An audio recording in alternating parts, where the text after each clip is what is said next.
ये जो रामचरितमानस है, पहले इसको ये आप समझ लीजिए कि ये रामचरितमानस कितना जरूरी है जीवन के लिए।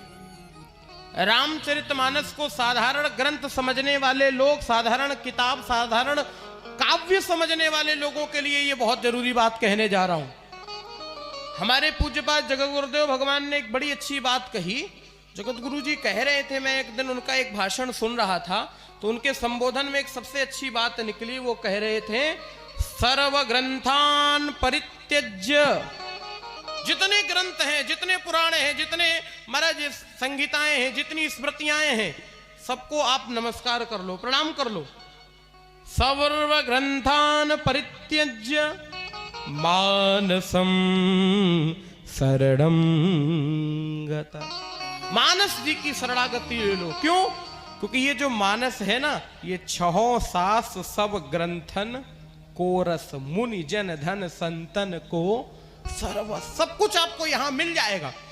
और अब मैं अयोध्या कांड की ओर आपको लेकर के चलूं, क्योंकि ये इतना जरूरी विषय है साहब। आप दिन में भागवत सुन रहे हो और अभी शाम में आपको राम कथा सुनने का अवसर मिला है। देखो एक बात बता दूं, हिंदू सत्य सनातन धर्म में, सनातन परंपराओं में जितनी आस्था के जो जो केंद्र बने, वो सनातन आस्था में, हिंदू धर्म में अनेक समय पर हमारे धर्म के ऊपर कुठाराघात होते रहे।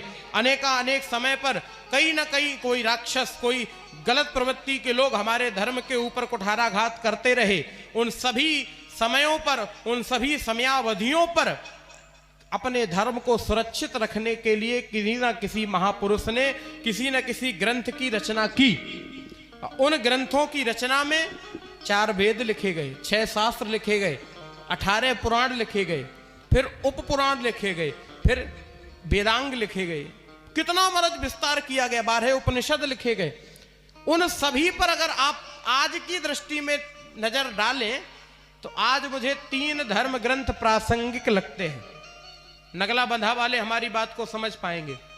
आज आप जहां भी जाते हो 3 ग्रंथों की चर्चा होती है।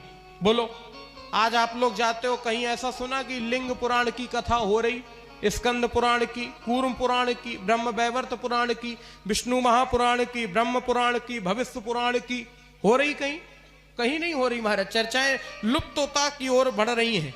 लेकिन आज जन सामान्य के बीच में, सामान्य लोगों के बीच में भी 3 धर्म ग्रंथ सर्वाधिक प्रासंगिक और लोकप्रिय है। कौन कौन? श्रीमद् भगवत गीता, श्रीमद् भागवत महापुराण और श्री रामचरितमानस।